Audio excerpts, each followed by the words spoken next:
آج مولا علی کے دشمن کیا کہہ رہے ہیں؟ آپ سب جانتے ہیں، آپ سب دیکھ چکے ہیں کہ مولا علی کا دشمن آج پاکستان میں بیٹھ کے کیا کہہ رہا ہے؟ مولا علی کا دشمن کہہ رہا ہے کہ نعوذ باللہ علی ولی اللہ، یہ جو شیعہ اذان میں کہتے ہیں علی ولی اللہ، یہ جو شیعہ اقامت میں کہتے ہیں، یہ پاکستان کے قانون کے خلاف ہے۔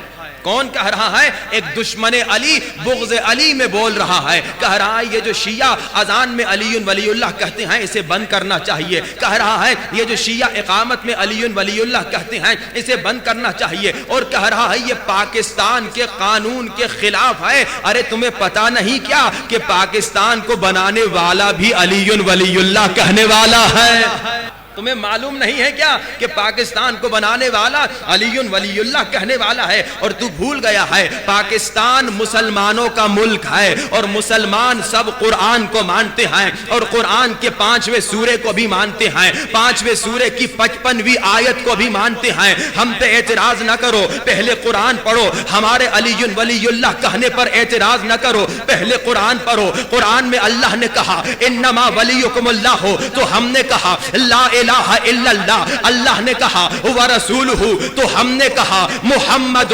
رسول اللہ۔ ارے اعتراض کرنے والے، اگر آیت رک جاتی تو ہم بھی رک جاتے، مگر آیت رکی نہیں۔ آیت نے کہا حالت رکوع میں زکوٰۃ دینے والے علی کی ولایت کا اعلان کرو، تو ہم نے کہا علی ولی اللہ۔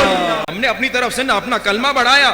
شیعہ ہوتا ہی وہ ہے جو اپنی مرضی نہیں چلاتا بلکہ خدا کے حکم پر عمل کرتا ہے، نبی کے حکم پہ عمل کرتا ہے۔ ہم نے اپنی مرضی سے نہ کلمہ بڑھایا، ہم نے اپنی مرضی سے نہ آذان بڑھائی، ہم نے اپنی مرضی سے نہ اقامت بڑھائی۔ یہ جو ہم کہتے ہیں نا اشہد ان علی ولی اللہ، اللہ سورہ مائدہ میں حکم دے رہا ہے میری ولایت کا اعلان کرو، کہا لا الہ الا اللہ، اللہ نے کہا ورسولہ، ہم نے کہا محمد رسول اللہ۔ اگر آیت رک جاتی ہم ضد نہ کرتے، مگر آیت رکی نہیں، اس میں ہمارا کیا قصور ہے؟ اگر تجھے علی سے دشمنی ہے تو جا خدا سے لڑ، کہ خدا نے علی کی ولایت کا اعلان کیوں کیا ہے؟ اچھا، اسی دشمن علی نے بغض علی میں اور بات بھی کہہ دی۔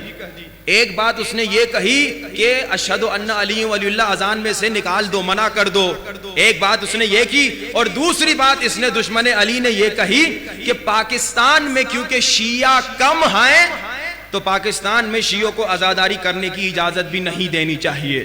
اچھا، ایک سوال کا جواب دو۔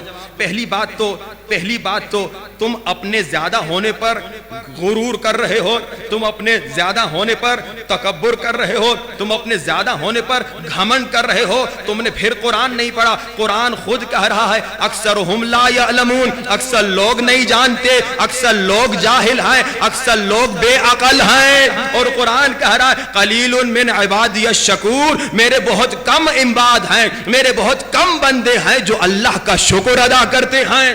پہلی بات یہ جو تم کہہ رہے ہو نا ہم اکثریت میں ہیں، شیعہ کم ہیں، تو اللہ خود قرآن پڑھو نا۔ مسئلہ یہ ہے کہ تم قرآن پڑھتے ہو سمجھتے نہیں ہو۔ قرآن میں اللہ کہہ رہے اکثر جاہل ہیں، اکثر جو ہیں احمق ہیں، اکثر بے عقل ہیں، لیکن کم ہیں جو اللہ کا شکر کرتے ہیں۔ لیکن دوسری بات، تم دعویٰ کر رہے ہو کہ ہم اکثریت میں ہیں، لیکن یاد رکھو، قسم کھا کے کہہ رہا ہوں، پاکستان میں صرف شیعہ عزاداری نہیں کرتا۔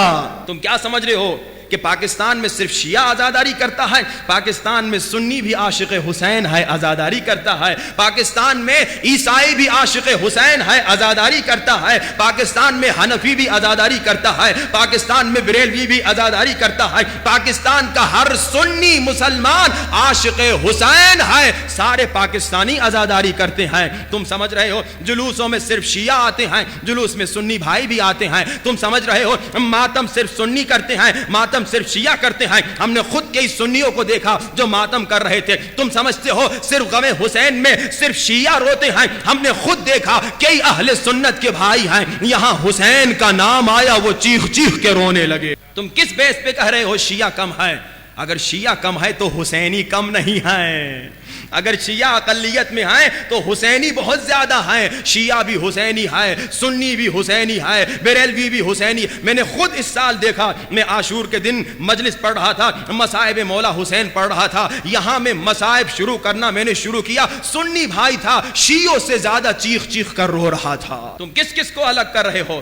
تم چاہ رہے ہو شیعہ سنی کو الگ کرو؟ نہیں، شیعہ سنی الگ نہیں ہوں گے، کیونکہ دونوں کے عشق میں کمی نہیں ہے، دونوں کے دل میں عشق رسول بھی ہے، اور جس کے دل میں عشق رسول ہو اس کے دل میں عشق نواسے رسول بھی ہے۔ صلوات پڑھی بآواز بلند۔